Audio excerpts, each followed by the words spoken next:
Dolly is a 2025 American horror film written, produced, and directed by Rod Blackhurst and stars Sean William Scott, Fabianne Therese, Ethan Suplee, and Max the Impaler. Impaler. Plot follows a couple going hiking in the wrong woods where a doll mask wearing maniac lurks. What could go wrong? As far as horror goes, though, this was kind of one of the earlier 2026 releases that I was interested in. You know, it kind of had a reputation, you know, as a grimy, brutal slasher, you know, in the festival circuit. It's another IFC film too, who I've been noticing, and I've mentioned it here, you know, numerous times. They've been gaining quite a bit of steam over the last year or so, at least from what I've noticed. Maybe I just wasn't paying attention to the prior years, but I don't know. It's cool to see IFC's name more often and more prominently again, as they once were. So story-wise, it's very simple in the vein of old classics. Texas Chainsaw Massacre, I think, is an obvious one, but I would also say Tourist Trap, to a lesser extent, but I still kind of get some of those vibes. But for me, it's Dolly's just a little bit too simple and small scale, because although I didn't really need a complex story here by any means, don't get me wrong, I do like a bit of a body count with my slashers. I know not all slashers have a body count. Hell, some of them don't even have blood historically, but typically I want a little bit more of a body count. A little bit more, and a few more characters, man. So the story begins with couple Macy and Chase, played by Fabianne Therese and Sean William Scott. You know, they're getting together for a rural hike where Chase plans on proposing to Macy, and that's really it. Simple, old school setup. We've got a tight 82 minute runtime. So this really is concise. Contained story, you know, it doesn't take its time or draw things out by any means, but it also doesn't do much, if anything new.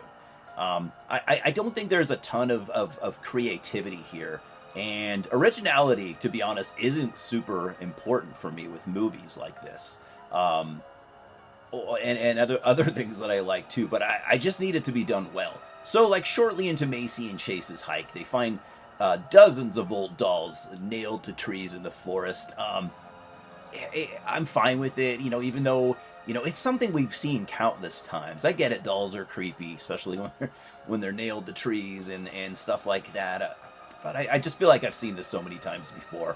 I think this film's biggest detriment is that it never really overcomes its genericness. Like, so we're still very much in the first act when things go wrong.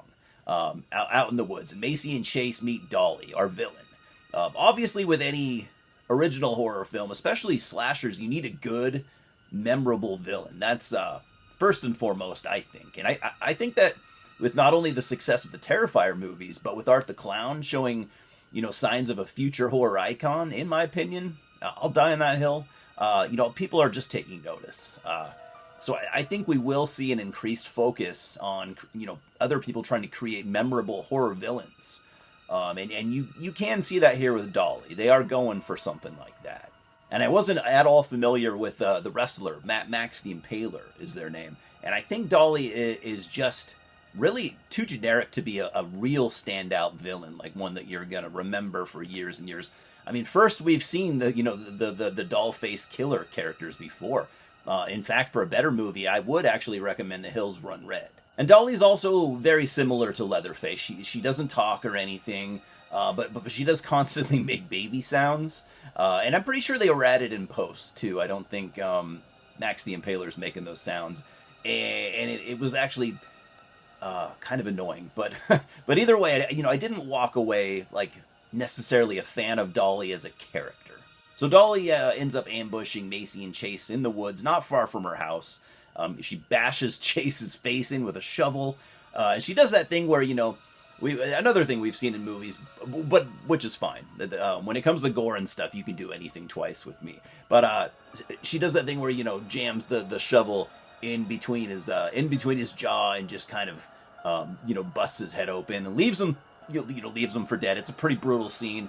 I want to say in that scene, and I want to say, and I'm no expert, when it comes to like CGI and makeup effects. But I want to say you do see some CGI in the gore. A lot of it looks practical, but I think there is some CGI used, and it's kind of distracting. And I want to say I saw it in this scene with Sean William Scott's kind of face ripping open, because I feel like that one isn't that hard to do. We've seen that hundreds of times in movies. So anyway, she leaves him behind. But for Macy, she had completely different plans. She wants Macy to be her baby, basically. I know we've seen this before too, probably most recently in Barbarian. And while Macy's trapped inside Dolly's house, she finds a locked room with a trapped man inside, played by Ethan Suplee. I think Ethan is always great in roles like this, and here he kind of really channels his inner Bill Moseley. It's really cool. But he just didn't have enough screen time, I thought, to make that character impactful. I do suspect that he will have a bigger part in the sequel, which I believe we will be getting. So overall, as a one-and-done watch, I mean, this is okay, but it's just barely better than average, a TCM-inspired slasher. The gore was solid, but again, I'm pretty certain I saw hints of CGI in there, which isn't, I don't know.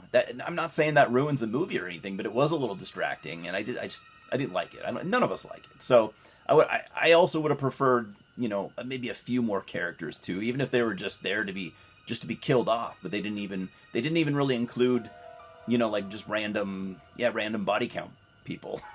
The characters we do have were decent for how little they really have to do. Sean William Scott, is a very solid actor. I've always liked him, and it's cool to see him again. He's good here. I didn't really care what they did with him though. Like after he's attacked by Dolly, I didn't really think it worked. I mean, although it did kind of add a little bit of like new French extreme flavor, maybe. I would probably add this to recent 70s inspired horror, or even like early 80s stuff like In a Violent Nature, which this movie kind of can sit next to comfortably. I just don't think it anything here really stands out enough for anyone to really latch onto. I appreciate the 70s gritty look, shot on film and stuff. That could seem like a gimmick, and it probably is to some people, but it always seems to work for me. So yeah, I don't really get tired of that. Everything here is done well enough. But I guess I'm just confused as to why someone would make something just so generic.